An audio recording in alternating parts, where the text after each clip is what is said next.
Welcome to the Everyday GSD Podcast. Today's special guest is Carlos Aviles. Did I say it right? You said it absolutely right. Awesome. That's great. I've got a whole bunch of stuff I want to talk to you about today. But first, I need to mention Good Dudes Coffee, our sponsor for this episode. Take a good look at that. You can go to gooddudescoffee.com and check out all the different subscription models they have, as well as they have apparel.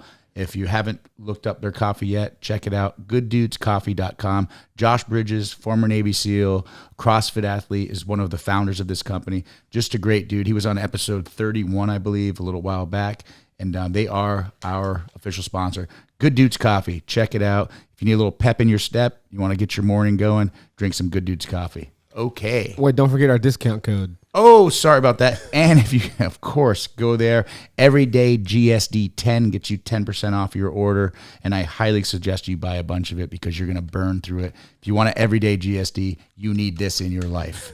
Thanks for the reminder on that. That's you know, speaking of discount codes, I noticed, this is kind of funny because I noticed the hoodie that you have on. Yeah. Premium Junk Clothing. Yeah, Keith Dixon. That's my brother. This is amazing. So he was on another episode, and we're doing a collaboration, Everyday GSD podcast, with his clothing line. We're going to do a 4-part series of these T-shirts, and I won't get into too much details because I don't know what he's shared with you already, but I'm guessing you're probably some of the mastermind behind it because you're very artistic, and you probably give him some good input, but there's some really cool, it's going to be a four-part T-shirt series. But if you go to Premium Junk Clothing, and again, they are not a sponsor, but I love their brand, and Keith is a badass. I love that dude.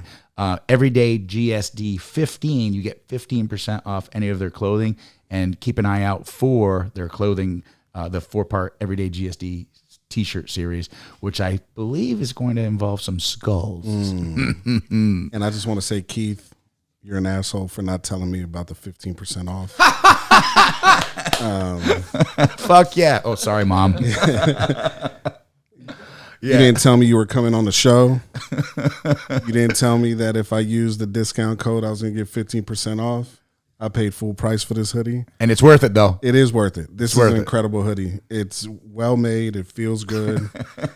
But fuck you for not giving me 15% off. Yeah, fair enough.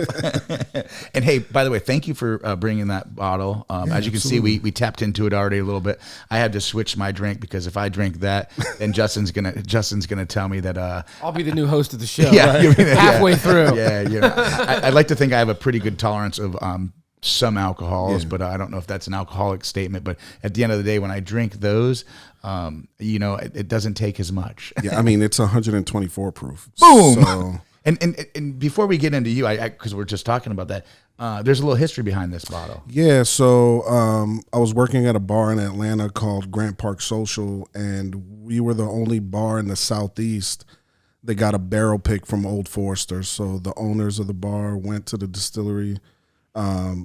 They brought them out 3 barrels, and they picked this one. So it's a 1 of 1. You can't buy it anywhere. You can't go to the store. If you want one, you got to go to Grant Park Social in Atlanta to get one. So shout out to Grant Park. I like it. Yeah.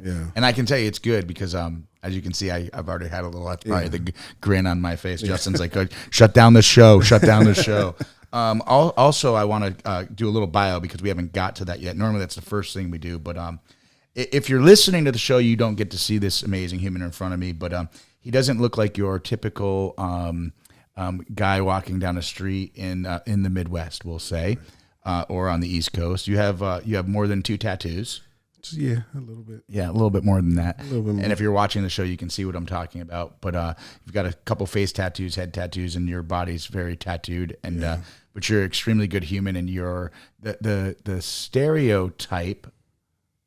In the movie world, because we're going to talk about your acting career, it would be typecasting, but the stereotype in the civilian world, right?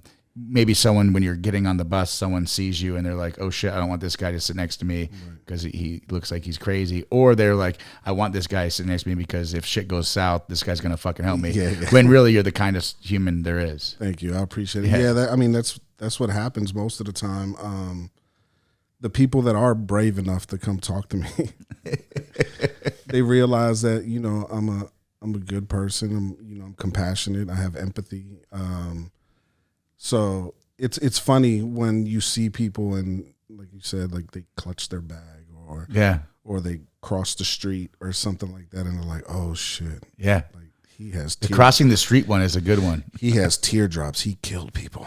You know what I'm saying? And it's like, no, I didn't kill anybody. Isn't that a universal thing, though? Am I wrong? There's the teardrop thing. So from my understanding, And by the way, Justin, the producer, from my understanding with teardrops is if they're shaded in solid black, it means that you killed somebody. right? If they're open, it means you lost somebody. Yeah. So And we're going to talk about that. Yeah. So we're going to pause that right there because that's good. Because unfortunately, you had 3 children. right, Now you have 1 child. Right. You lost one of your childs about circa 17 years ago at 5 years old. Mm-hmm. We're going to talk about that very, very briefly because I don't want to go down a dark hole if we don't want to or need to. this bottle will be gone. Yeah, and then and unfortunately, back several months ago, the beginning of the year, you lost your 20-year-old son to fentanyl, and there's a story behind that. So anyone who's making fucking judgment, hold your fucking thoughts. Yeah. Okay, but we're gonna go to that. So we kind of jumped ahead, which I like. We always do that. So Carlos is obviously you're Latino yes. actor. Your family's from El Salvador. That's your roots, but you were born in New Orleans. Yeah. So you love Cajun food. I do. Perfect. You like storytelling. You're an actor. You're also a veteran. You were in the Army 62 Bravo. 62 Bravo. Yeah. Working on the big vehicles and all that good stuff. Yeah. And some of your acting successes: Ant-Man, 999, Table 19. Most recently, you were Mick on the popular show Good Girls, which is on NBC or was on NBC. Yeah. And you're obviously looking for bigger roles and trying to get that's your thing. You're an actor. You want to be on the big screen, right? Right. Again, you were in the military. You were stationed in Alaska and Washington, Fort Lewis. Yeah. Yeah, Fort Lewis, and you've got a little experience with ayahuasca. Yeah. Okay. Yeah. Schmidge. A smidge. We're gonna probably talk a little bit of that. And again, we're gonna talk about some tattoos. Yeah. And I probably want to get into because Justin being a in the movie world, we might talk about a little bit the actor strike and the writer strike, which is the writer strike is now done. Yeah, But comes in agreement. Yeah, the actor strike is not, and hopefully that happens soon. But let's dive into it. Let's do it. All right, brother. Again, thank you for flying in. You came in from Norfolk, right? From Norfolk, Virginia. Yeah. And you ended up. Here's what happened, Justin. By the way, I know it's not my show, but I'm not going to shut up right now. I'm all amped up. I'm so excited he's here. He left in the morning to come here. We're supposed to be here last night for dinner. We were going to have dinner. Had everything all planned at one of the local restaurants in town. Savor had our spot saved, and he texted me and said, "Hey, I'm not going to make my connection flight, so I'm going to be a little later." I said, "Yeah, no problem. I'll be there to get you," right? And next thing you know, he's in New York. So he went to D.C., then from D.C. to New York, and then New York here, and he got in at midnight. Yeah. So he did not eat dinner. Nah. I had 5 Welcome to traveling in America these days. Yeah. I had 5 guys. Yeah. He ate them all. Yeah. Okay, let's. What made you want to go in the Army? Let's start with that. Because a veteran, and you get shit done. Obviously, going through your bio here. Appreciate it. Yeah. Going into the Army for me was more of I had no fucking idea what I wanted to do in life. Yeah, you and many, right? Yeah, I mean, I had zero clue. I had dropped out of high school, troubled teen, kind of really didn't have any direction, and I was kind of like, fuck it, let me join the military, and see what happens. So Air Force wouldn't take me, you know what I'm saying? Yeah. You got to have like a perfect fucking credit score. Yeah. And, shit like that. I mean, I love the Army, but the Army does take everyone. Everybody. So, yeah. So it was like, it was a no-brainer for me. It was like, okay, fuck it. So, I'm going to throw this in there about the Army real quick. I got a buddy that's a fucking hard charger Yeah. in the 160th. 160th. I won't say his name, but I reference him a lot in the show. And I kind of fuck with him when people ask me why did I join the branch of service I did. I said because I qualified. But yeah, there's a lot of fucking badass dudes in the Army. Who are we fucking kidding? Yeah, absolutely. A stupid a test that's not really applicable to what the job you're going to do determines what branch of service you potentially can go into. It's a bunch of shit, in my opinion. Same. But anyway, I'll get off my soapbox. No, literally, because some of the best soldiers I ever met were people that you would have considered to be troublemakers or whatever. Yeah, and they're the ones that'll fucking dig you out that goddamn foxhole and drag your ass back. But yeah, so I just had no idea what I wanted to do in life. I literally didn't find out really what I wanted to do in life until I was like 35. Yeah. And how long were you in the Army for? 7 years. 7 years. Yeah, 98 to 05. Yeah. So you do any tours over? I didn't. No. Oh, good. Yeah. Good. And that was another thing that kind of bothered me because when 9/11 happened, I was in Alaska, and I was on CQ duty, so I was on a 24-hour shift. And I remember. And what's CQ for the civilians? Oh, just like watching the barracks and shit for 24 hours and shit. So me and one of my NCOs, it was that morning. Non-commissioned officer. Yes, sorry. No, you keep saying them. I'll just keep throwing them in there. Yeah.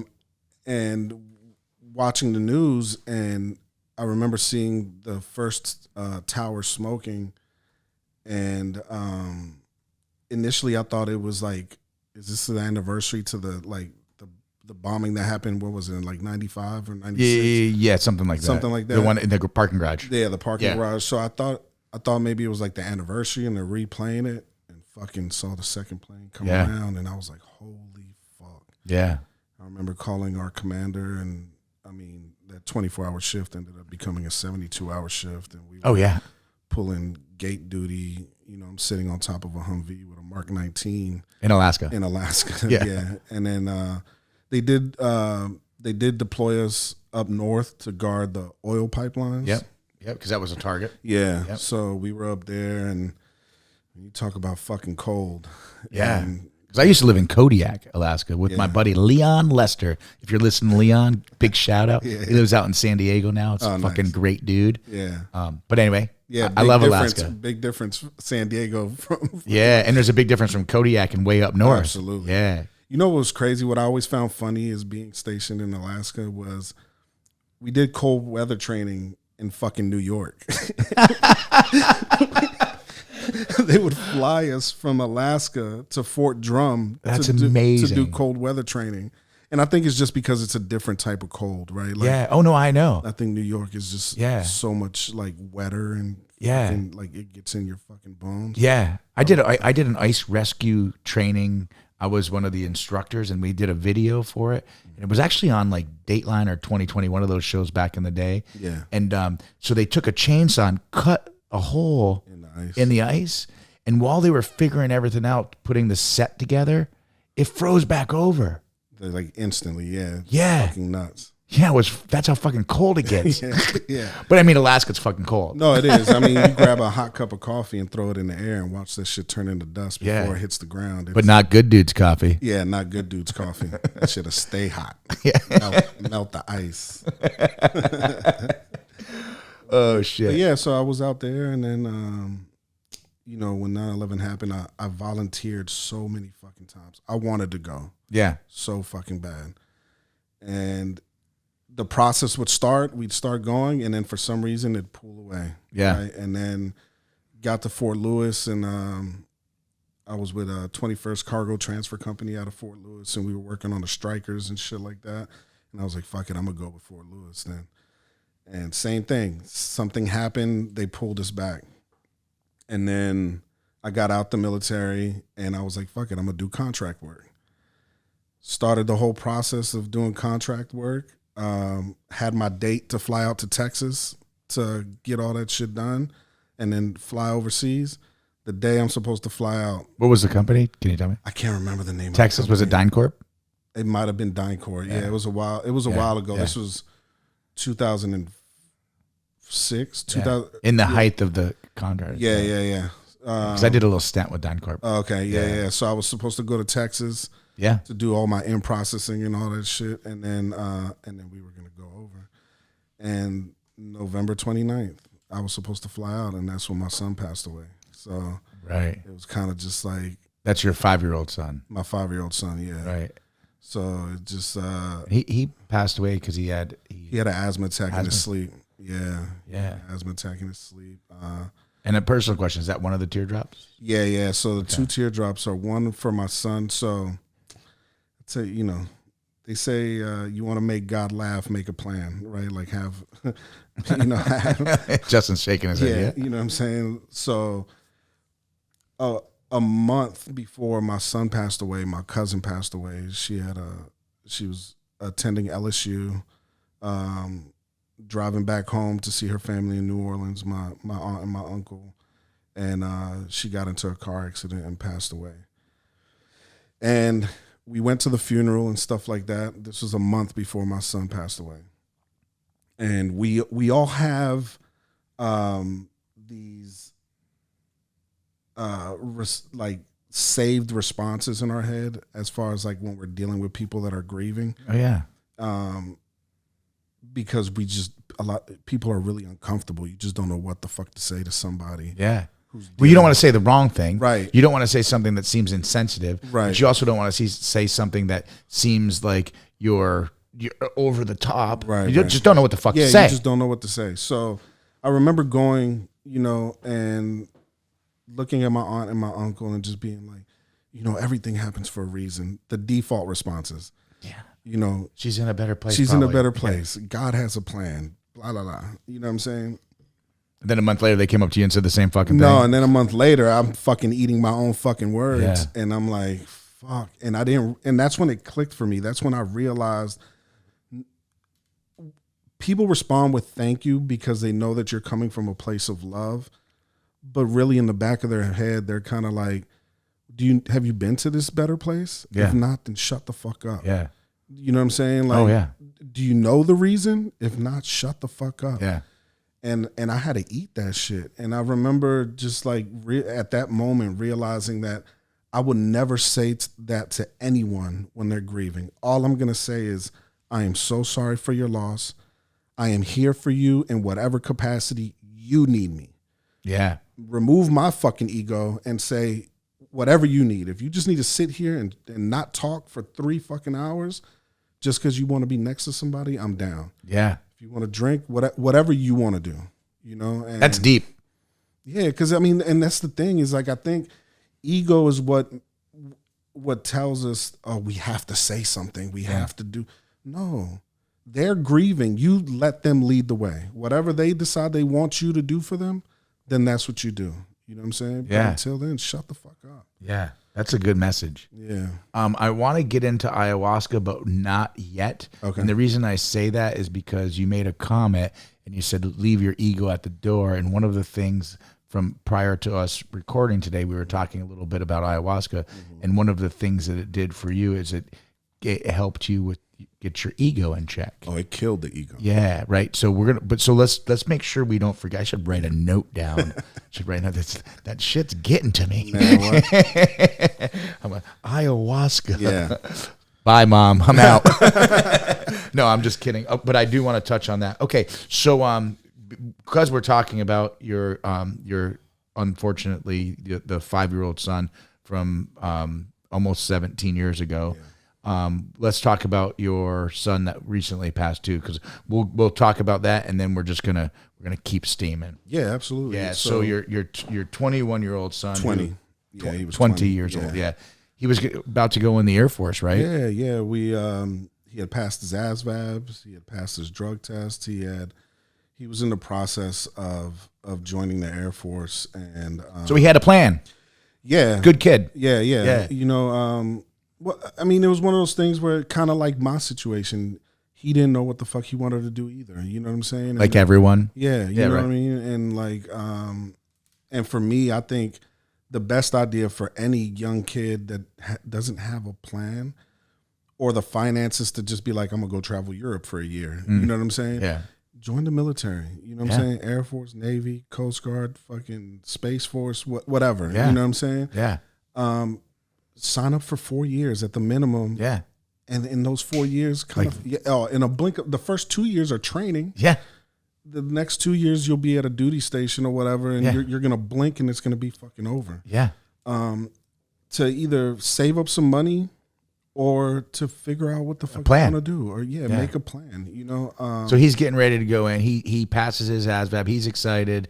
He doesn't have any clue what he wants to do in life, like most 18, 19, 20, 21, 22, 23, 24, 25, blah, blah, blah, blah, blah. 40-year-olds, right? My mom is just a little older than 40, just a little older than 40. And she always says she still doesn't know what she wants to do when she grows up. Yeah. Like, and so me and his mother, we think that he kind of wanted to have like a last hoorah moment. With his buddies? Well, he was, from what I understand, he was by himself in his room. He decided he wanted to smoke a little bit of weed, you know, before which is legal in more than half the country, right? Just making sure. Yeah, he wasn't smoking meth. No, he wasn't smoking meth. Doing cocaine, he wasn't doing coke. He wasn't doing heroin. He wasn't doing none of that. I feel like I got you on blast. He wasn't doing it. Yeah, he was. Just a good clean kid, just smoking a little weed. Yeah, smoking a little weed, and it happened to have fentanyl in it. And the weed had fentanyl in it. Yeah, and his cousin found him the following morning. Look at Justin's face. Yeah. So I mean, how does that even happen? They fucking lace the fucking. What's the point of that? Stronger hit, whatever. I don't know, you know. But these kids out here are, you know, well, people, not even kids. I don't even want to say kids, but just people are, you know, they think they're fucking scientists. And, and they're just, you know, how can I make more money? How can this be stronger? How can this, you know, stuff like that. And you know, his death certificate said fentanyl inhalation. So. We're assuming that that's what it was, you know. Yeah. And the fucked up shit about that situation too is we can't press charges on nobody, right? Yeah. Like, because you have to prove without a shadow of a doubt that whoever sold them that shit intentionally put fentanyl in it or knew that there was fentanyl in it. So you're just kind of like fucked, you know what I'm saying? Yeah. So and that just he just passed away February 15th. The crazy shit is, him and I were texting on February 14th. We were texting each other, and he was telling me, he was like, Dad, I'm so excited, you know, tomorrow.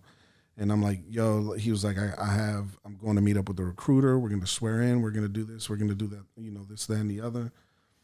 While he's texting me, I'm at a funeral because a friend of mine had got murdered. You know what I'm saying? So I'm at a funeral. There's a lot of bruh, like, death has been a more part of my life than anything the fuck else, you know what I'm saying? Like, more than weddings, more than childbirths. Death is so normal to me. It's so regular, schmegular. But he was texting me the day before, and then his mom, like, she's remarried and stuff, and we talk, but she doesn't call me, you know what I'm saying? And that following day, that morning, I remember waking up and I texted him and I said, hey, let me know how your appointment goes. Yeah. And I didn't get a response back, so I was like, "Oh, maybe he's still asleep or whatever." Yeah.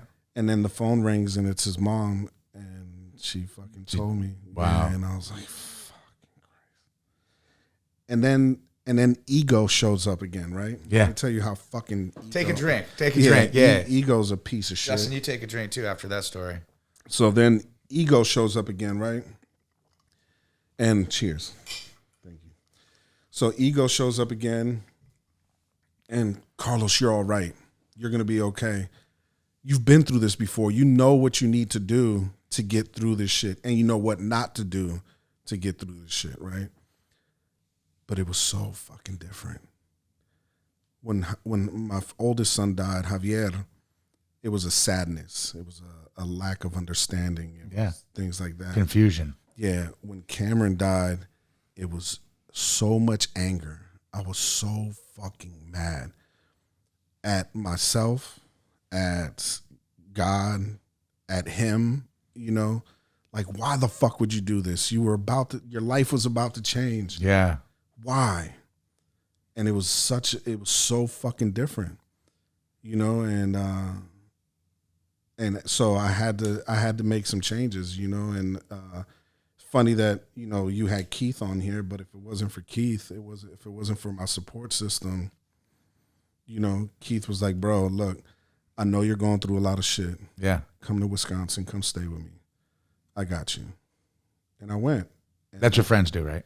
Huh? That's what friends do, right? Yeah. I mean, that's what family does. I mean, your friends, Yeah. that's what family does. Yeah. And thanks to him and his family and allowing me to come and kind of disconnect from the world and stuff like that, allowed me to start getting the process done with my VA, getting my doctor shit done, stuff that I hadn't been able to take care of, because one, they make it so fucking difficult. And we know the VA is a fucking shit show. Yeah, and it's too bad because I have several people that work with the VA and they are awesome. Right. And the VA in Indianapolis is amazing. Yeah. But the process to get your medical right and your potential disability and your claims, it's just like it's like a circus of jumping through fucking hoops. Man. And they're all on fire and you don't know which one to jump through. And Wisconsin VA is incredible. Yeah, too. yeah. Keith was telling me that. I mean, I've never, they move so incredibly fast. Yeah. And it was just like, holy shit. Yeah. But thanks to the Wisconsin VA, thanks to Keith and his family, you know what I'm saying, I was able to put myself in a position where I was able to work on what I needed to work on to get shit done. Yeah, to GSD. You know what I'm saying? To GSD. And you're in a better place for it now. Yeah, I mean, it's we're surfing, right? We're riding these fucking waves, and there's moments where I'm chilling, everything is good. And then there's moments where I crash. Yeah. But I'm able to pull myself out of that tumble because of the support system that I've had. Right. You know what I'm saying? So yeah, I mean, it's just a roller coaster ride. And, and that's the thing about grief is like that shit never goes away, right? It's like grief is a nail in the foot that you can never get out. So you learn to walk with a limp. Yeah. You know what I'm saying? So that's interesting. Say that again. I said grief is like a nail in the foot that you can never get out, so you learn to walk with a limp. Yeah, that's so true. Yeah, it's never gone anywhere. Yeah. It'll be 20 years down the fucking line and something will remind you, and it'll feel like the first fucking day all over again. Yep. You're like, what the fuck? Yeah, that's pretty deep. Yeah. Yeah. Ayahuasca. Yeah. So when's the first time you did it? 2019. 2019. Yeah. So 2019... you go to a controlled place, or the controlled guy comes to you, or Brooklyn, baby. We was in Brooklyn. Okay. Nah, so and for those of you who don't know what ayahuasca is, you can Google it. We don't need to get into details of what that is. Yeah, we're going to talk about it, but I would suggest just Googling it, and it'll scare the shit out of you. Yeah, and I don't know if I spell it right. It's AYAHUASCA. Oh, I was way off. Spell it one more time for the Googlers. AYAUA. God damn it. Now I'm fucking up. I had it right the first time. And then you put me on the spot and I'm like, Okay, AYAHUASCA. Oh, fuck, I was way off. Yeah. I had different letters in there. Yeah. I was using the U.S. alphabet, though, the American alphabet. That's a plus. Justin, do you have a little issue back there? Nope, we're good. Okay, good.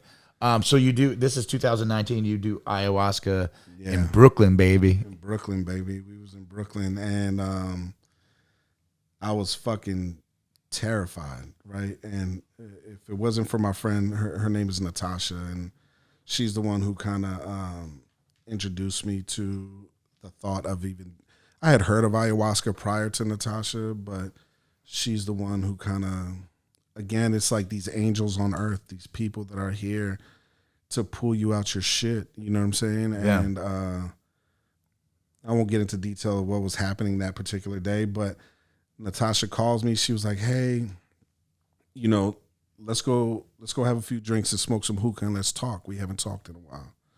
So I was like, I really don't feel like it. I just kind of want to chill at home. She was like, well, too bad. I'm outside, so come outside. I was like, fuck. All right. So were you going like a hookah bar? Yeah. We're going to a hookah bar in Atlanta, and we're, we get there. Oh, you're in Atlanta. I'm sorry. I thought we were already in Brooklyn. No. Oh, back it up, Darin. We're backing it up. Shit. I'm sorry. Yeah. You're so everyday GSC. You're jumping back and forth. Yeah. Sorry. So, but this is what led me to go to Brooklyn, right? Yeah. So, And it all coincides, like, as far as, like, these angels that you have on earth that are here to pull you out, these really fucked up places. Yeah.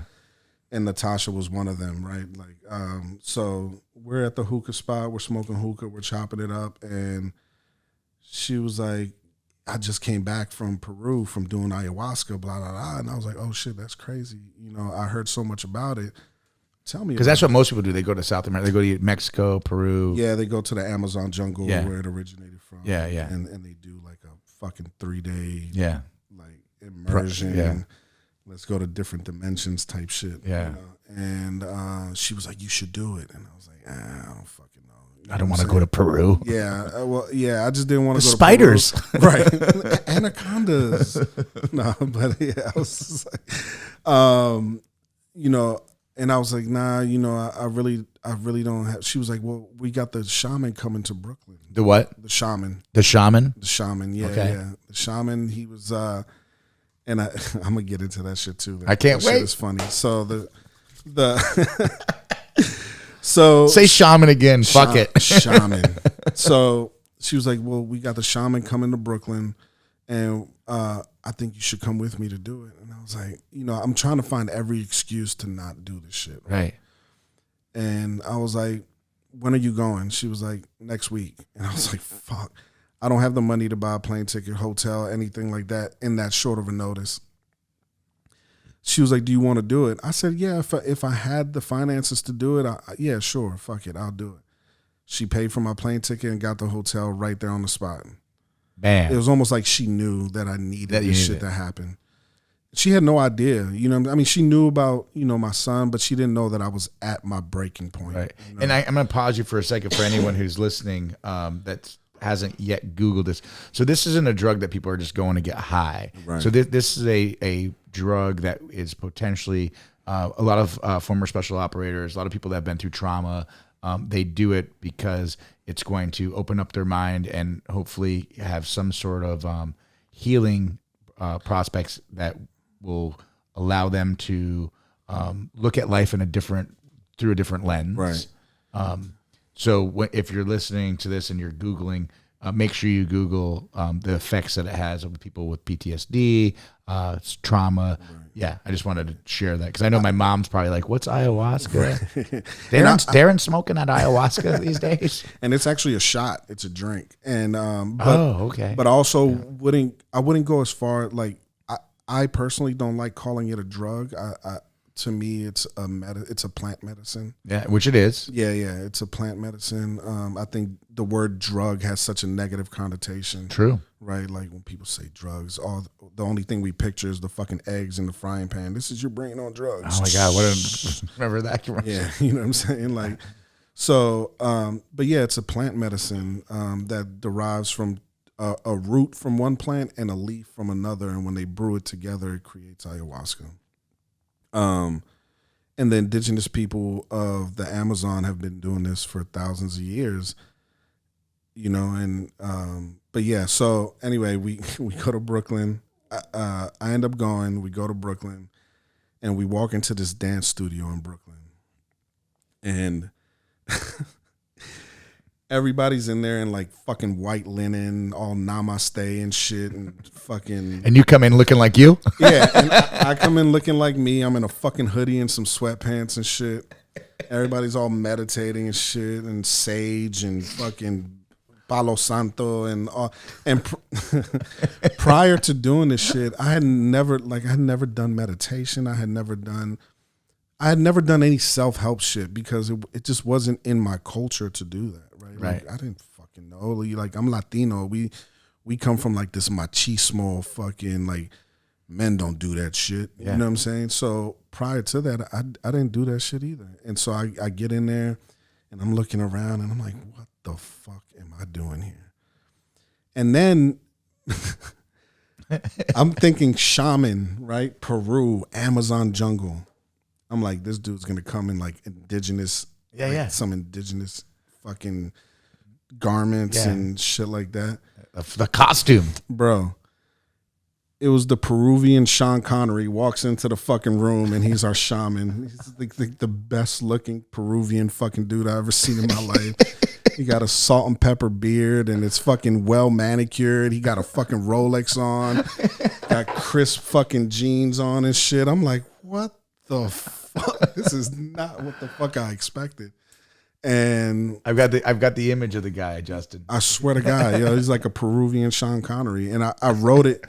I wrote it in my journal, like this whole story. And while you were there, you were writing a journal. Is that part of the process, or when you left? Yeah, well, so they tell you to bring pen and paper, just so if you need to write anything, you can. But it was after I left that I wrote everything. So anyway, we fucking start going one by one. He prays over the ayahuasca, and we take the shot. And I remember taking the shot and going back to my little area where I had like a fucking yoga mat and shit. And did you lose bodily function? I vomited a lot. Yeah. Like a lot. Yeah. But I sit next to Natasha and Natasha looks at me. She was like, ain't no going back. And I was like, fuck. Anyway, long story. This is a winded story. No, we got all day. Oh, okay, cool. All right, so your plane doesn't leave till tomorrow. Yeah, You're I know, fucked. right? We're fucked. We're going to sit here all night, finish this bottle, and talk about ayahuasca. But I'm sitting there, and again, I'm looking around the room, and everybody's all like meditating and shit, and I'm just kind of like, man, I don't feel shit. This is dumb. This is fucking stupid. I got this little thin yoga mat. My ass is hurting. I'm like, I'm so fucking irritated. So I pop up on my knees because my ass was hurting from sitting on these hard ass wood floors. And the shaman starts chanting. And he stands in front of me and he gets to chanting. And I start swaying back and forth. And in my head, I'm like, Carlos, what the fuck are you doing? Stop swaying. You look stupid. Stop swaying. Right, you're telling yourself. Yeah, I'm telling myself this shit, but I can't stop. I'm just like he's a fucking snake charmer, and I'm just fucking, and I'm just sitting there like this. I'm like, holy shit, and I'm starting to get hot, and I'm getting irritated, and I'm like, not knowing that it's kicking the fuck in. Yeah. It's doing what it's supposed to. It's doing what it's supposed to fucking do, but I'm just thinking I'm getting fucking irritated, and then. Man, all of a sudden it was like looking through a fucking kaleidoscope, and it's just like shit. Just like in the movies, like Star Wars, when you time travel and you just see like the fucking lights going. That's what it was like. It was just fucking, and then I popped out in this. I was in this pitch black room, couldn't see shit. But in reality, you haven't moved. I haven't moved. Okay, yeah. I haven't moved. Yeah, you didn't quantum leap or anything. No, but mentally I quantum leaped, right? Like, so, but literally, like, this is the difference between ayahuasca and mushrooms or fucking acid and shit. Yeah. With acid and mushrooms, you're hallucinating. With ayahuasca, if you see an elephant, it's a real fucking elephant walking through the goddamn room. Right, because you're with the elephant. Yeah. Like you don't see no little pink. As opposed to if you're on acid, you're like, hey, buddy, do you see the elephant? I see. Exactly. That's funny. It's right on. You know, like you can't tell the difference from reality to hallucination. So I'm sitting there and I think that I'm still in this dance studio and I'm looking around and I see nobody. It is pitch black. And what's the time frame here? Are we 7 minutes into this evolution, or are we? I have no idea. All I know is that we started at 10 p.m. I didn't come out of it till 5 a.m. Okay. Yeah. And when you were out, were you out instantly? Like you were in instantly? No. So that was my question, Justin. I love it. Great minds. Yeah. I was gonna say, did you just pop out? You're like, wow, that was fucking wild. No. Or you're like, wait a minute, is there still an elephant in here? Yeah, it's definitely like more of a slow burn, like a slow descent back into reality. Like stuff starts going back away, and then you're kind of back at the yoga mat. Yeah, kind of, but it's still in your mind. You're still like, is this shit even real? Like, where the fuck am I? What the fuck is happening? But yeah, so I'm in this black room now, nothing, and then, I mean. He was like, this black figure walks out. He's like 7'5", and it's the devil, but it's not the devil that we depict in the Bible. It's not no red dude with horns and a pitchfork. It's just this massive black figure. And he starts pulling me. It was Keith? His arms are fucking huge. His arms are huge. And he's definitely darker than me. Yeah. But this black figure starts pulling me, and I'm fighting it. I mean, I'm fighting it with everything I fucking got. And I start crying, and I'm begging God, please don't let him take me. Please don't let him take me. And I'm fighting. I mean, I'm fighting for my fucking life. And I finally beat him. And again, this is in my mind. Yeah, of course. I'm not. Keith's really not there. Yeah. But I fall to all fours, and I grab the bucket and I pull it close to me, and I start immediately purging. Yeah. And when I look up, the devil is walking away, but when he turns around and looks at me, it was my face. It was my fucking face. Yeah. So it was like this realization that the devil that we create him. I made him. My ego, my insecurities, my doubt, my all that shit was him. And I can beat him. I can win. Yeah. And I started purging. But the purging, it's not like I just ate Chinese food and got shit faced and I'm throwing up like fucking chunks of orange chicken and shit. You know what I'm saying? Like, it's more of an energetic purge. Yeah. Like you're okay with it. Yeah, but it's like you feel like you're throwing up your entire fucking insides. But when sounds fun. Yeah, but at the end of it, when you look at the bucket and you just see spit in there, you're like, what the fuck? Because it's more of you remember in the movie Constantine when the demons are like crawling out that fucking girl's mouth and shit. That's like Keanu Reeves, by the way. Yeah. We were trying to get him on the show. Oh my god. He came to town a while ago with his band. Yeah. And Justin reached out to his people because they all know each other. Yeah. in LA shit. And incredible. Yeah, he was gonna come on the show, but the timing didn't work. Scheduling, yeah. It was a bummer. That would have been fucking awesome. Anyway. But yeah, it was like Constantine. So it's like you're purging and these demons are just like from the inside of your fucking gut are coming out. Everything. All of it's coming out. So yeah, that was kind of like my first experience, man, to make a even longer story a little bit short. But yeah, it was definitely eye-opening. I remember when I finally came out of it, when everybody was out of it, we all left. We went back to the hotel. And how did it change you? Well, I guess keep going. I mean, I don't want to interrupt you. Sorry. Yeah, no, it's all good. So like we get back to the hotel. My friend Natasha and one of our other friends, they ended up taking a shower and going to sleep. It's 5 a.m. I take a shower and I walk around Brooklyn for 6 hours. Just walked. It was like I opened my eyes for the first time in my life. Everything was brighter. Shit was more beautiful. I'm calling my mom and being like, Mom, I'm so sorry for everything I've ever done. And like I felt alive for the first time since probably I was a child. You know what I mean? And what ayahuasca did for me was made me realize how much in control I am of my fucking life. I'm not in control of anything that happens around me, but me? Yeah. No, I got me, you know, and you made a comment last night when you said, trying to make sure I say this right, but you were like, no one can make me sad. No one can make me angry. No one can make me happy. I have to allow you. Yeah, I have to allow you. If you come in with this big old sob thing trying to fucking ruin my day, and I let it ruin my day, It's my fault. let it ruin my day. I let it ruin my day. Absolutely. If I choose not to let you ruin my day, that's my choice. Yeah. That's some everyday GSD shit right That's some fucking everyday GSD shit right there. For real. That's just as good as tie your shoes and run. That's actually might be better. And tie your shoes and run's fucking good. Yeah. No, seriously, like I Because when you said that last night, I went to bed. I was like, yeah, no shit. you have no control over me. Yeah, you have no control over me. None. If I start getting sad because of something that you did or You chose. whatever, I chose to let whatever you said or whatever you did change me.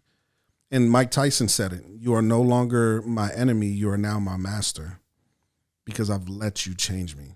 Yeah, I didn't know he said that. Yeah. That's good. He's a pretty enlightened motherfucker. Yeah. Oh, that mother. I mean, Yeah. I mean, and everyone has a plan to get punched in the fucking face. I love that one. Man. So true. Yeah, it is true. Yeah. You know, but like, I mean, Mike Tyson, man, look what he's been through. And, you know, he dabbles in psilocybin and ayahuasca and the toad. And, you know, he's So how many times have you done ayahuasca? I did ayahuasca. And when I say, before you answer that, in the ceremonial. Every time has been ceremonial. Okay. Every single time. I don't recommend anyone do it. Just to go do it. Just to go do it. Right. I think set intentions, set what you want out of it. Make sure you do your research on who.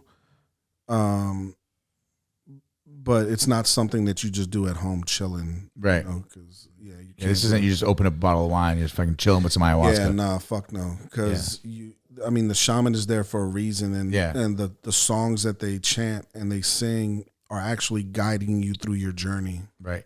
And this is a dumb question. I probably should know that. Is ayahuasca illegal in the U.S.? It is. Because it's considered a drug. A psilocybin. Psilocybin. So, yeah. So, but still, some, like, for example, Colorado, Washington, Portland and shit like that. Yeah, they're now legalizing the mushrooms. Right. For personal whatever use you want to use it. Working for PTSD. I know a lot of psychologists and therapists and stuff like that are starting to implement mushrooms in there. We had a former special operator. I won't tell you what he did because then someone will go back and find out who it was. Yeah. But he's done it several times. Several of the guys that were on the show have, but they had very similar results. Yeah, I mean it's literally life changing. It is. And let me say this, right? Because I don't want people to think that you have to do this to change your life. Right. You don't have to go do ayahuasca. You don't have to do mushrooms. No, you choose to. Yeah, you choose. but what I'm saying is, like, it's not a fix all. You still got to do the fucking work. Yeah. Right? Like, it's just like taking steroids. You can't just take steroids and all of a sudden you're buff. You still got to go to the fucking gym and put in the work. Yeah. You know what I mean? And same thing with ayahuasca is like, yes, it was a tool, but I still had to come out of it and do the work. Yeah. Because if not, it's not going to, for what? And it's changed you. Completely. Yeah. Completely. So do you think it's helped you, and we're going to move on to your acting career. Mm-hmm. Do you think it's helped you in your acting roles? Yeah, because again, it removed ego. And I think ego is it plays a very big part in acting, where we overthink too much shit, and what do they want? I got to give them what they want. You know, where instead of giving them what you have, and if it works for that. Exactly. Yeah. Instead of, you know, like, my job as an actor is to not to think about what I think you might want, but do what the fuck I want to do. And if you like it, cool. And if you don't, oh well. What do you think the hardest part of being an actor is for you? For me, in my particular story, it's trying to get out of this typecast that I am, you know. But I mean, is it tough? I mean, you got a lot of tattoos, bro. I mean, you got a lot of fucking tattoos. I do, but I get this a lot from people. Because I can see you being a bad guy in a lot of shows. Oh yeah, and I'm fine with being a bad guy in a lot of shows. I'm totally okay with it. It's fun playing a bad guy. You have a bad guy voice. This one, I can bring it down like this and fuck shit up. It's a quiet storm voice from the radio station, but nah, you know what I mean. But it's trying to get out of this. It's kind of like what's homeboy, big wrestler dude, not The Rock. Mickey Rourke? No. More recent, Guardians of the Galaxy, fucking the guy with the big sword on his chest. Yeah, Brock Lesnar. No. Yeah, we're gonna play wrestling guessing games. From Guardians of the Galaxy, he was the red dude. I know you're talking. I don't know his name. He just did the fucking Knock at the Cabin. Oh my God! Why am I having a fucking normally Google finds it for us over there. I was trying to use my brain. I guess Justin's not working today. Now we're all the pause with the Guardian of the Dave Bautista. Sorry. Okay. Fuck my Shit. life. My God. Now the show's a success. Yeah, Dave Bautista. So I really admire Dave Bautista is because he's another person that people have wanted to typecast him, and he turns down a lot of roles because he doesn't want to be the stereotypical, oh, because I'm buff, I can only do fucking action movies or this, that, and the other. Like, because you've done romantic movies, romantic comedy. Yeah, but I was still a bad guy in the romantic comedy. You know what I'm saying? Like, okay. Yeah, like I've never, I think with Good Girls, it was thus far has been the only show where, yes, I was a bad guy, but I had so many layers to me, right? Like, people could see that I was a good guy that had to do bad shit, right? Like, and that's one of the reasons why I loved Good Girls so much, is because you could see that this character Mick had a heart and he loves people and stuff like that, but his circumstances cause him to do shit that most people probably wouldn't do. Right. Now, do you think that, and this is a Justin question too, being in the industry, and I, so you find a role that you like, let's say, that is not your image, right? You're typecasted, but you completely fit the part, with the exception of the face tattoos and the tattoos everywhere. So can they cover all that up? I mean, they can, but that's a lot of work. I mean, yes and no. It's fairly quick. They can do it fairly quick. They got airbrushing and all that type of shit, and they would only have to cover shit that's visible. So, right. Just your face, your hands, my face and my hands. Yeah, everything. Put a wig on me. No, but I mean, like did the skull tattoos hurt? They did. All tattoos hurt. Some just hurt less than others, but yeah, or some hurt more than others. Yeah, or some hurt more than others. But like, it's just one of those things where it's like because everyone said the ribs hurt the worst. The ribs suck. I didn't. Stomach I've sucks. got both my sides are done. I didn't. I mean, I wasn't like, yeah, that's great. Right. For me, that's fucking elbow, man. Oh yeah, the fucking elbow's nothing to fuck And man, with. I hit my elbow all the time, no problem. Like the funny bone, it's not funny. But like this is that one spot. But man, the whole time they were tattooing my elbow, I'm like, this sucks. How much longer are we doing? You've been doing this for 5 hours. The guy's like 30 seconds. We've been doing it. Like, there's no way. I feel like I just passed out. Right. You fucking get up and it's a puddle of sweat. And you look like you pissed yourself. Yeah, and it's and it's one line. Right. Yeah. That's it. I mean, look. Yeah, no, like, I mean, it sucks. The elbow sucks. The elbow and the heroin spot. Yeah, you know what I'm saying? Yeah, like, right here. Yeah, the fucking sucks ass. Yeah. And the crazy shit is like, I guess I'm a glutton for punishment. I really want to get my palms done. Oh, okay. And I heard that shit sucks so bad. So I was working in, and I know the show's not about me, but I've got to share the story with you. Maybe I will talk about it off the air. But I was working with, I think it's the Maori from New Zealand. I was doing some work in Southeastern Asia with a couple cats. Yeah. And these dudes were fucking wild, man. Yeah, the Maoris are. And this guy that I was working with, he was tattooed head to toe. Inside his mouth, his tongue was blue, tattooed because it's all tribal stuff. Tribal, yeah. Because his family was cannibals. The history, and this dude had like 1% body fat, but there was no skin showing on him. Yeah, and by education he had his doctorate. Yeah, and he was an operator. Yeah. Like I mean, this guy was like not real. Right, like 6'5", like fucking specimen, fucking majestic. Yeah, it was fucking wild. Yeah. And he would say when he would go through the airport, every single time he would get stopped, no matter what country, and he'd have to show him his ID, and then he's a doctor, works for this 3-letter agency word as a contract. He's always like alphabet boys. Yeah, and I'm like, when I would be talking to him, and I would just be looking at him like, are you real? Yeah, because it was so like. It's a hologram. Yeah, I know your eyelids are tattooed. Yeah. He had no skin color. Everything was because I know you have this is Blackout.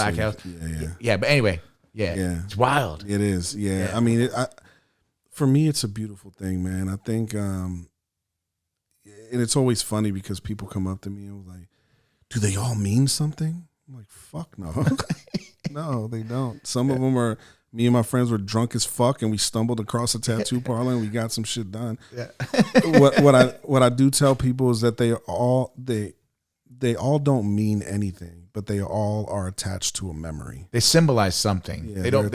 Yeah. It's not like some elaborate fucking story every Could be time. you and your buddies drinking at this bar. We It's just a great story. Yeah, let's go get fucking tattooed. And and we do it, and it's let's tattoo our face. Yeah, let's fucking. You don't have any tattoos? Nope, just the ones on my face. Like, what the fuck? But that's another thing too. Is like this generation, they go big or go home. These fuckers are getting tattoos on their face off rip. Yeah. Like they have no tattoos nowhere else, and they're like, fuck it, put it right there. Yeah. Which, cool, like whatever you do want to do. Yeah, do you. But as a tattoo artist, I find it, not me being a tattoo artist, but like, a tattoo. A tattoo artist, I find it very disturbing that you wouldn't stop them. Yeah. Because I know when I was younger and I went to go get tattooed and I wanted to get it somewhere, and the tattoo artist be like, I'm not fucking doing that. So my first tattoo, my dad was so mad at me too. I think I was like 16 or 17, don't quote me. And it's a Grim Reaper with a hockey stick. And I remember I wanted it on my forearm. And I wasn't even 18. Yeah. We lived in a small town that you could get a tattoo, right? Yeah. And the tattoo, Mad Pup was the tattoo place. The guy's dead now. Oh, shit. And I remember I went in there with my buddy Brian Cashman, and he was getting a Tasmanian devil with a hockey stick. And we both wanted him on our forearms. And the guy goes, no, not a fucking chance. He goes, you put it on your back, you put it on your chest, or vice versa, under a t-shirt that no one can see it. Yeah. They're not doing it. I was like, yeah, I want it on my back. I want it on my back. Yeah. I want it on my chest. And that was my first tattoo. But that's an artist who gives a fuck. Yeah, he cared. Yeah. Gives a fuck. Yeah. So how many tattoos you have? Fuck. A lot. Yeah. They're about to be, I'm about to be able to say one. Yeah. Because they're all going to connect. Yeah. You know what I'm saying? So many. I mean, I started getting tattooed when I was 15. Right. I haven't stopped since. So yeah. And the older you get, the pain tolerance. You wear them well, though. Thank you. Yeah, you do.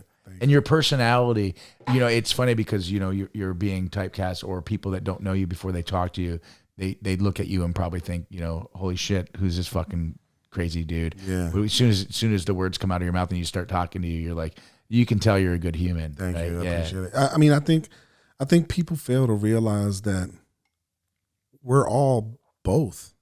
All of us. Every single one of us are both. Under the right circumstances, you can be bad. Yeah. Under the right circumstances, he can be bad. Yeah.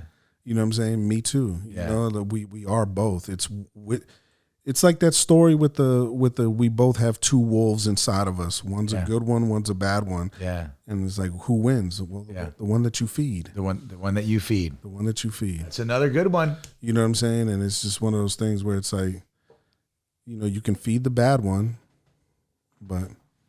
or feed the good one. And now I'm in a place where I'm feeding the good one. Good. I've fed the bad one long enough. Right. Now it's time to starve that motherfucker and feed this good one. I like it. So speaking of feeding the good one, let's talk about some acting. Yeah, let's do it. Okay, so I know you're on strike, right? Yeah, and I didn't quote. I'm not quoting, but I just say you're on strike because you're an actor, right? So you can't talk about, from my understanding, you can't talk about any movies that you're potentially working on. I can't. And same thing, like from my understanding as well. And we don't want to break any rules here. I can't talk about any future projects or any projects that I had already filmed that are not quite out yet. Okay. So then let's talk about this. So you did Rainbow Sun. Yeah. And with Rainbow Sun, Shit, fucking thanks to you. Oh no, dude. But here's the deal: you did Rainbow Sun, but you weren't just an actor. You decided you were gonna produce and wrote it. And how hard was that? I'd much rather walk in front of a fucking train. Amen, than brother. Produce. Fuck producing. Yeah, like fuck producing. And I think it's also, it comes back to my military days, right? Just point me in the right direction and tell me what you want me to do. Don't make me make the decisions because I don't fucking know. I love how Justin just screamed into it. He goes, amen to that. Producing sucks. Yeah. You're really, it just, the thing I love about it is that I've learned so much about the art of filmmaking, right? Like, the thing I love about filmmaking so fucking much is that it is literally every art form known to man in one. Yeah. Right? Every single fucking one. And it takes a village. I can't do this shit by myself. Yeah. You know, there's no fucking way one person can create a film by themselves. You need the village. You need people. You need, you know, and I remember when I was younger and I would watch movies and the credits would start. We'd get up and walk the fuck off. Yeah. And now I read them too now. the credits. I look at all of them. Look at these thousands of people that this movie or this TV show has employed and just rolling. I mean, thousands and thousands. Yeah. And if one of those people were missing, the shit wouldn't have got done. Yeah, we're gonna jump back in time a little bit because you make the movie. It's a short, they call it, right? Yeah, it's a short film. Yeah, it's a short film, and you just said how difficult it was. You'd rather walk into a oncoming train. Yeah. But pause that story right there, and let's go back from you go in the military and you get out of the military and you're getting into the acting world. What do you think? And this is not a loaded question, but I think, what do you think the military did to help you be in the position you are today? Oh my God. There's two things. Work ethic. Boom. Work fucking ethic. And two is separating emotion from the fucking job. I don't have to fucking like you to get it done. I don't have to agree with you to get the shit done. And I think there's something that's missing in the civilian world. Like, so many people get so fucking butthurt. Oh, this person, get it done. And then afterwards, you don't have to talk to each other. But in the moment, we got to get this shit done. Yeah. Got a job to fucking do. You got a job to fucking do. Suck all that shit up. Keep it the fuck moving. Let's get the job done. And then afterwards, go do whatever the fuck you want to do. We don't have to talk. Yeah. It's fine. Yeah. Hate me at home. Yeah. You know, and those are the two biggest things that I love it, that I got from the military is one, my work ethic, which, I mean, I love fucking working. I remember I was in the military and I had accumulated 30 days of leave. And I was like, fuck it, I'm going to take all 30 days. 2 weeks into the 30 days, I came back. I was like, put me back to work. I can't do this shit. This shit is too long. I don't know what the fuck to do. Yeah. Like, I cannot just be sitting around doing nothing. Yeah. Can't do it. Put me back to work. Should save it all for terminal leave. Yeah, I should have. I fucking should have. But yeah, no. So, I mean, that's what really helped me with, it's so funny because, you know, you're on set. And I can tell how people become divas in the acting world, right? Because you are catered to. Right. I mean, hand and foot, you can't do shit. But actors on the norm, right, are hustlers. They work their ass off. And I think we touched on this a little bit last night when we were hanging out. You know, when they're like, oh, we'll keep them on strike, we'll starve them out.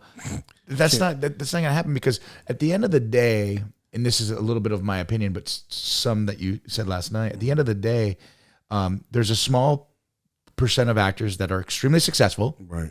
And then there's the rest of the 98% of them that are fucking hustling from gig to gig to gig to gig, working in bars and restaurants and doing deliveries and doing all this other stuff to pay their rent, in between their passion of trying to get the break. Right. But at the end of the day, that's what they're always doing, hustling. So if you don't have a good work ethic, you're never going to make it. Right. But most importantly, the people like you that are out there fucking hustling every day, they're not putting any more bricks on your shoulders, any weights on your shoulders that we're trying to hold you down. You're like, I fucking keep doing this. Been here, done that. Yeah. Easy money. Let's go. Yeah. Yeah. And that's the thing is, like, what a lot of people fail to realize is because the outside looking in, people only see that 1%, right? The Dwayne "The Rock" Johnson, fucking, like, all these rich. I mean, you literally can name them on two hands. Yeah, right? All 10. All the rich millionaire actors, you can name them in your hands, right? There's another 160,000 actors that you have no idea who they are, and they're the ones that also create this industry. Yeah. Without them, you wouldn't be able to finish your fucking movie or do your fucking movie, and that's what we're fighting for. It's the 160,000. That does have 2-3 jobs, and they're hustling, and they're fucking taping auditions in their lunch break, or reading fucking scripts at the bar before they open or after they close or whatever. So to the AMPTP, we can do this shit all day, baby. Let's go. We've been hustling our whole goddamn life. Justin, do you feel that the same way in the producer world, in the writer's world? It's exactly the same. Yeah, right? I mean, there's so many independent producers that you're never going to hear of, but they're making 98% of the films that you're never going to see. Yeah. Well, you're watching 2% of movies that get made, maybe. Right. And I'm going to ask, is this similar to, would you say it's similar to like a ghostwriter that writes novels?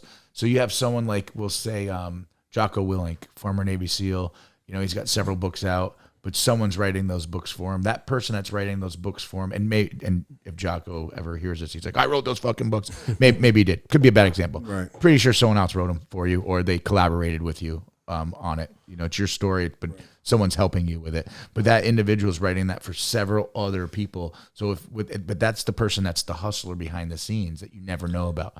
Yeah, I mean that's the thing. That's what we're fighting for, right? It's especially like that's what the writers were fighting for. It's you have people, these shows like Ted Lasso, that are making millions and millions of dollars, and the writer of the show is barely breaking $46,000 a year. Really? You know what I'm saying? But the producer or that show's got me in stitches, bro. That show is incredible. It's incredible. The writing on that show is impeccable, but the writer's barely making maybe at the most $60,000 a year. You know what I'm saying? And the company that produced it is making fucking $60,000 a day. You know what I mean? And that's what we're fighting for. And we don't want all of it, but goddamn, give us a percentage so we can survive. Yeah. As actors and writers in the union, we have to make, I want to say it's at least $30,000 a year to qualify for medical. And most of us don't make that. I go to the VA. Yeah. Mostly, me too. But most of us don't make that. You know what I'm saying? Most of them barely making $25,000 a year. And then on top of that, we still got a fucking audition. It's not like the strike is over and all of a sudden we're all working. No, we're still hustling. Yeah. We're still grinding. We still got to audition. We still got to get chosen. All that shit. All of it. Yeah. It's a hustle. Yeah. For the rest of your life. Yeah. Until you become part of that 1%. If you ever become part of that. You're depressing me again. All over again. Yeah, no, I'm just kidding. Fuck. No, it's facts, right? It is facts. But I look at it this way, and everything you're saying is right, but I look at it this way, is that, you know what else am I going to spend my time doing? Absolutely.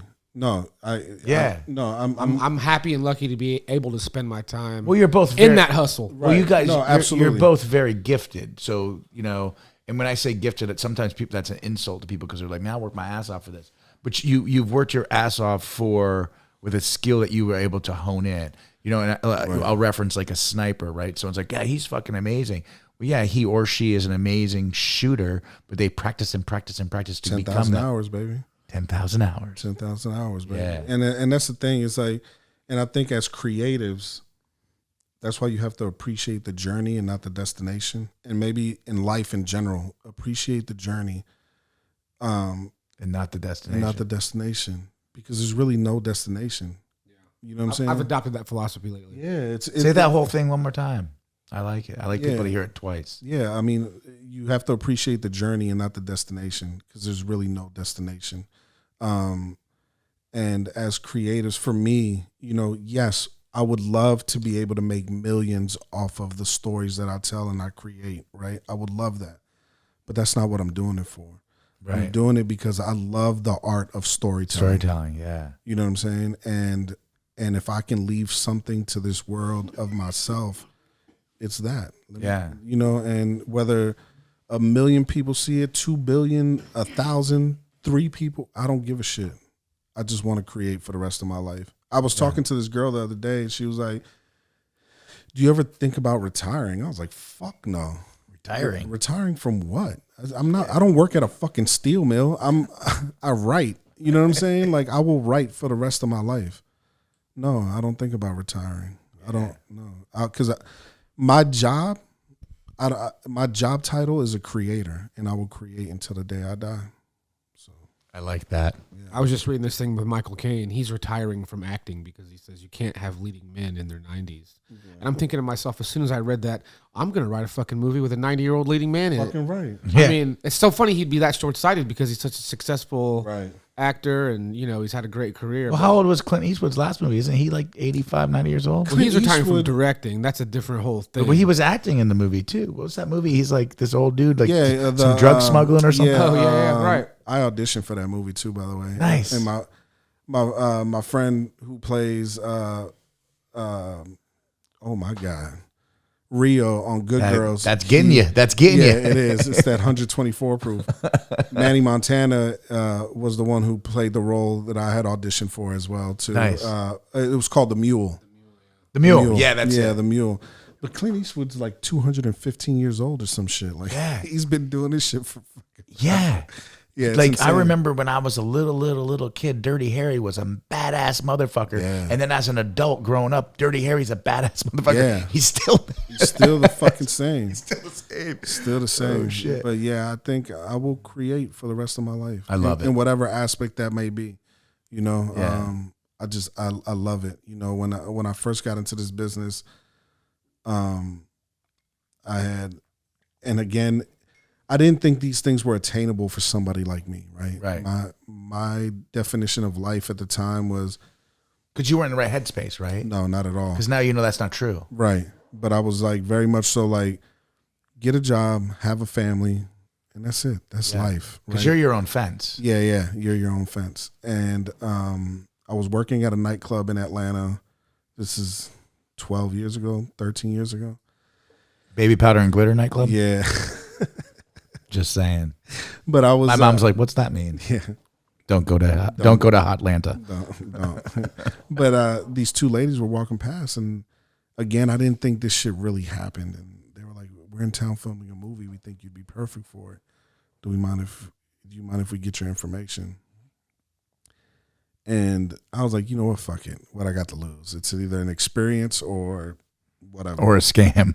or a scam. These motherfuckers just wanted to get into the club, and they got me. You know what I'm saying? And like 2 months later, I get an email from Paramount Pictures, and I still don't know what the movie is. I don't know what's going on. I get to set. They dress me up. They take me to set, and it's the crazy shit. The first AD walks out, and he's like, "Okay, the actor's about to come out. Don't say anything to him. He's in character. Blah blah blah." Fucking Denzel Washington walks out. Oh, shit. Yeah. Denzel fucking Washington. And he's sitting where you're sitting at right now in the scene, and I'm sitting directly in front of him. And it's the movie Flight that I ended up being on. Okay. And watching him work changed my life. Like I said, I've always loved film, television, theater, but like I said, I never thought it was attainable for me. And watching him work is what really drove me to leaving that set that night and immediately looking up schools for acting. I love studying, and I haven't looked back since. I love it. Yeah. Well, listen, we've been at this a little while, and I know you did fly in and got in late last night, and we're going to have a good rest of the day, but we're going to wrap it up here shortly. I got a couple little things I want to give you, but before we wrap it up, is there anything that you want to give or tell the audience and share that is part of your everyday GSD lifestyle, or a message? I mean, you've got a lot of good message you've already given us that I'm sure production is going to, post-production is going to make some good reels, because you put some insightful fucking dropping some bombs out there. So I appreciate that. Yeah. But is there a message that you have to wrap this up? Nobody can do it but you. So if you want to get shit done, then do it. You know, you're capable. You are fucking capable. Mic drop. Yeah, seriously, you're capable. A lot of us, you know, really step into fear because nothing grows on the comfortable side. You have to step into fear. And it's okay to be afraid. It's fucking beautiful, actually. You know what I'm saying? When you're afraid and then you get through that shit. But anything that you want to do in life, you can fucking do it. You just got to put in the work. I love it. Yeah. Well said. Carlos Aviles. Aviles. Okay. You can be reached _real_CarlosAviles That's your Instagram and all. I'm assuming all your stuff. All of it, yeah. So as soon as all the strikes are over, if you're looking for an amazing human to do some great acting, and it can be a romantic comedy, he's interested. Yeah, let's get him out of the typecast world. But I do have a couple things for you. Awesome. Obviously, you're gonna get some coffee. Everyone gets coffee now. Yeah, coffee's in my blood. Some good dude's coffee, of course. But I've got a Everyday GSD T-shirt for you, which obviously has the QR code on it. Nice. Because you truly get shit done, brother. Thank you, sir. And secondly, we were talking about my book, Back to Bulletproof, A Warrior's Tactical Guide to Success. Love it. Signed copy for you. I think that you'll really appreciate this. I think there's some good shit in there about everyday GSD that you're already doing that's just going to reinforce what you already do. So, brother, thank you for being on the show. Thanks for making the trip in, because you came in from Norfolk. Yeah. So that was an easy flight. So I appreciate you. Thank you. And dinner's on me tonight, brother. Fuck yeah. Thank you. Thanks for watching the Everyday GSD podcast. Episodes come out on the 1st and 15th of the month. If you want to watch people or listen to people that Everyday GSD, please download and subscribe wherever you listen or watch the Everyday GSD podcast. Everyday GSD.